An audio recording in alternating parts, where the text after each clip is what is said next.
When Sarah told me she wanted to pause our marriage, I thought she was joking. We'd been married for 8 years, and though things weren't perfect, I never imagined she'd ask for something like that. She said she needed space, a break to find herself, during a solo trip to Tokyo. I tried to understand, but deep down, I felt something was off. Still, I agreed, partly because I wanted to believe in her honesty, and partly because I was afraid of pushing her further away. The night before her flight, she kissed me goodbye with a kind of distance I couldn't describe. Her eyes didn't linger the way they used to. When I helped her carry her luggage to the car, it felt like I was helping a stranger. I watched her drive off, waving from the doorway, unaware that this pause would soon become the turning point of my life.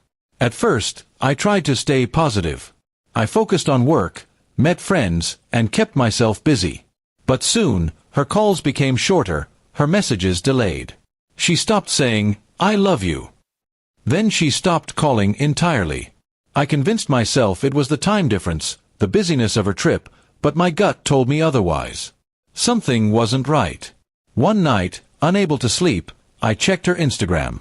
There she was, smiling under neon lights, holding shopping bags, posing beside a man I'd never seen before. At first, I told myself he was just a travel buddy. But then I saw it, a hand on her waist, a caption with a heart emoji, and comments from friends that made it obvious. My wife hadn't paused our marriage. She'd replaced it. For days, I was numb. I didn't confront her, didn't call, didn't even text. I wanted her to think I was fine, that I was moving on peacefully. But inside, something inside me hardened. I decided if she could move on so easily, maybe I should, too. Not in bitterness, but in quiet revenge, the kind that doesn't destroy you but sets you free.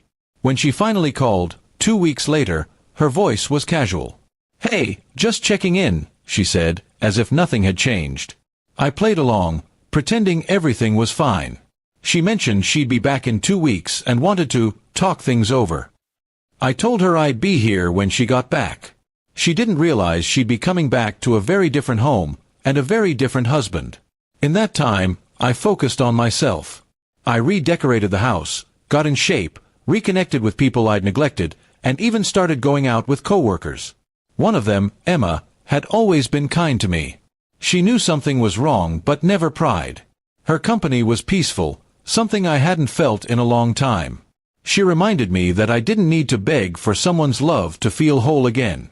When Sarah's flight finally landed, I didn't rush to the airport. Instead, I sent her a simple text, "Welcome home." She arrived later that night, luggage in hand, expecting a reunion. Instead, she walked into a living room that looked completely different. Her photos were gone, her corner of the closet empty. She froze when she saw me sitting calmly on the couch. "You redecorated?" she asked, forcing a smile. "I moved on," I said simply. "You paused our marriage." "I didn't." She tried to laugh it off, saying I'd misunderstood, that the man in her photos was just a friend. But I'd already seen the truth, and I wasn't interested in her stories anymore. The more she talked, the clearer it became. She thought she could return and pick up right where she left off.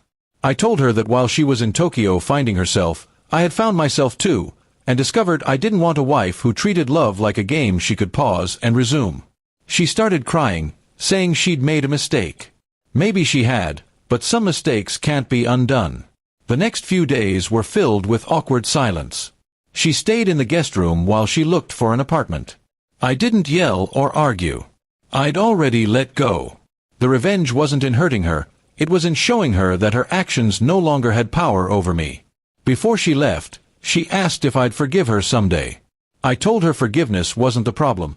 I simply had no feelings left to rebuild anything with. She nodded quietly and left the keys on the table. Watching her drive away this time felt different. I wasn't broken anymore. I was free. Months later, I learned she'd tried to contact Emma, probably hoping to make things messy. But Emma, being who she was, told her calmly that I wasn't interested in drama. That was the final closure I needed. Now, when I look back, I don't see the man who was betrayed. I see the man who found strength in being honest with himself. Sarah had paused our marriage, but I had pressed fast forward, into a life where I didn't need revenge through pain, only peace through letting go.